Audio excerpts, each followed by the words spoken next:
Saya Ningsi Martina dari Universitas Satyanegara Indonesia. Saat ini saya akan membahas tentang masyarakat madani dan hukum positif. Masyarakat madani yang terdiri dari 1. Agama yang memanusiakan manusia. 2. Agama yang memperjuangkan masyarakat madani yang beradab, sejahtera, dan taat hukum termasuk sadar pajak. 3. Tegakkan hak asasi manusia dan demokrasi sebagai ciri masyarakat madani yang beradab, sejahtera, dan taat hukum termasuk sadar pajak.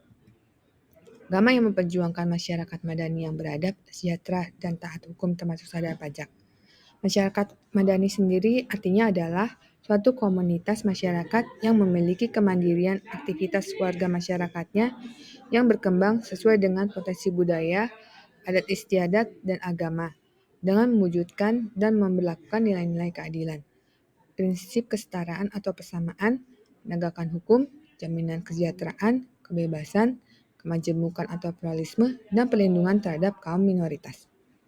Masyarakat yang sadar memenuhi kewajibannya dan negara yang menghormati hak wajib pajak akan bersinergi untuk mewujudkan Indonesia maju. Konsep ini juga sesuai dengan prinsip self-assessment yang mana wajib pajak diminta secara sadar mendaftar, menghitung, membayar, melapor, dan memperhitungkan pajaknya.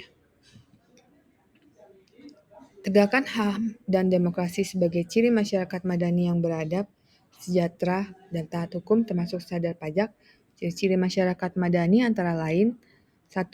Terintegrasinya individu-individu dan kelompok-kelompok eksklusif dalam masyarakat melalui kontak sosial dan aliansi sosial.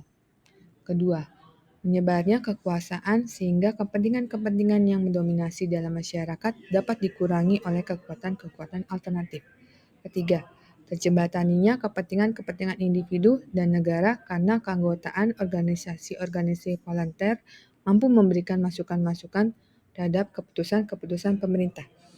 Keempat, meluasnya kesetiaan atau loyalty dan kepercayaan atau trust sehingga individu-individu mengakui keterkaitannya dengan orang lain dan tidak mementingkan diri sendiri atau individualis. Kelima, adanya pembebasan masyarakat melalui kegiatan lembaga-lembaga sosial dengan berbagai perspektif. Hukum positif yang terdiri dari 1. Nilai Alkitab dan hukum positif. 2.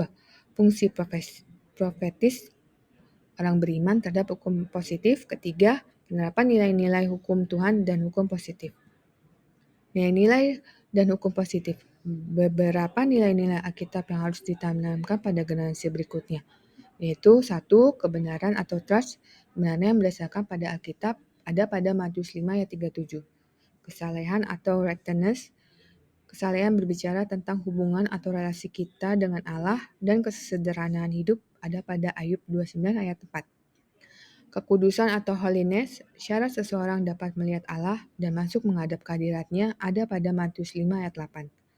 Kesetiaan atau faithfulness, sifat setia dimiliki oleh setiap orang percaya ada pada Wahyu 2 ayat 10b. Keutamaan atau excellency, semangat memberikan yang terbaik kepada Tuhan ada pada Yakobus 1 ayat 17. Dan yang terakhir adalah kasih atau love, menyatakan kasih ini yaitu mengasihi Tuhan dan sesama. Matius 22 ayat 37 sampai 39. Nilai Alkitab dan hukum positif. Hukum positif dalam bahasa Latinnya adalah ius positum, adalah hukum yang dibuat oleh manusia yang mewajibkan atau menetapkan suatu tindakan. Istilah ini juga mendeskripsikan penetapan hak-hak tertentu untuk suatu individu atau kelompok. Konsep hukum positif merupakan konsep yang berlawanan dengan konsep hukum alam. Konsep ini, hak-hak diberikan bukan lewat undang-undang, tetapi oleh Tuhan, alam atau nalar. Hukum positif juga dideskripsikan sebagai hukum yang berlaku pada waktu tertentu, masa lalu atau masa sekarang, dan di tempat tertentu. Hukum ini terdiri dari hukum tertulis atau keputusan hakim asalkan hukum tersebut mengikat. Fungsi profetis orang beriman terhadap hukum positif.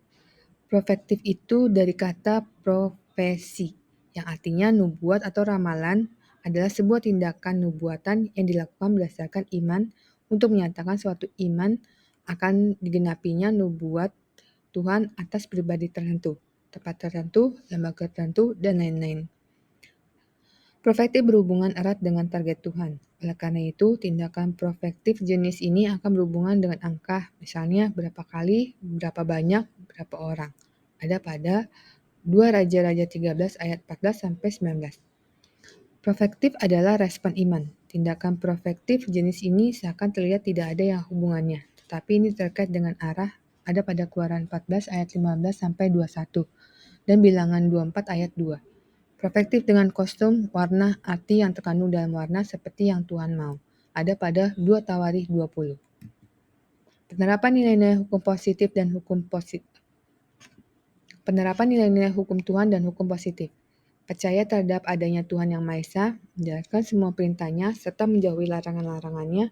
Kita sebagai manusia harus menyadari, jika setiap benda dan makhluk yang ada di sekeliling manusia ialah umat Tuhan yang harus dijaga dengan sebaik-baiknya. Percaya serta takwa kepada Tuhan Yang Maha Esa sesuai dengan agama serta kepercayaan masing-masing. Kedua, hormat menghormati dan bekerjasama antara pemeluk agama dan para penganut kepercayaan walaupun berbeda-beda.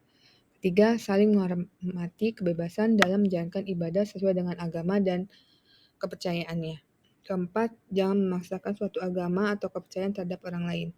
Kelima, mempunyai sikap toleransi antara umat beragama lain. Keenam, tidak bersikap rasis terhadap pemeluk agama yang berbeda kepercayaan. Dan terakhir, ketujuh, penyayang binatang, merawat tumbuh-tumbuhan, serta menjaga kebersihan dan lainnya. Penerapan nilai dan hukum Tuhan dan hukum positif. Hukum positif dalam bahasa Latin ius positum dan adalah hukum yang dibuat manusia mewajibkan atau menetapkan suatu tindakan, mendasarkan penetapan hak-hak tertentu suatu individu atau kelompok. Konsep hukum positif merupakan konsep yang berlawanan dengan konsep hukum alam. Dalam konsep ini, hak-hak diberikan bukan lewat undang-undang tapi oleh Tuhan,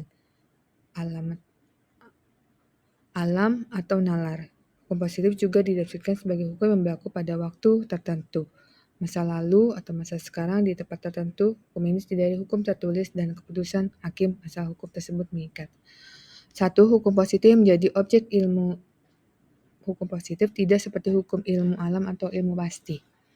Hukum positif mengatur tingkah laku manusia yang bukan benda mati, melainkan makhluk hidup yang mempunyai pikiran, kemampuan membedakan antara yang baik dan yang buruk, atau etika. Hukum positif Indonesia adalah keseluruhan asas dan kaidah-kaidah berdasarkan keadilan yang mengatur hubungan manusia dalam masyarakat. Keempat, hukum positif Indonesia terdiri dari 2, yaitu hukum tertulis dan tidak tertulis. Demikianlah presentasi saya untuk hari ini. Saya ucapkan terima kasih.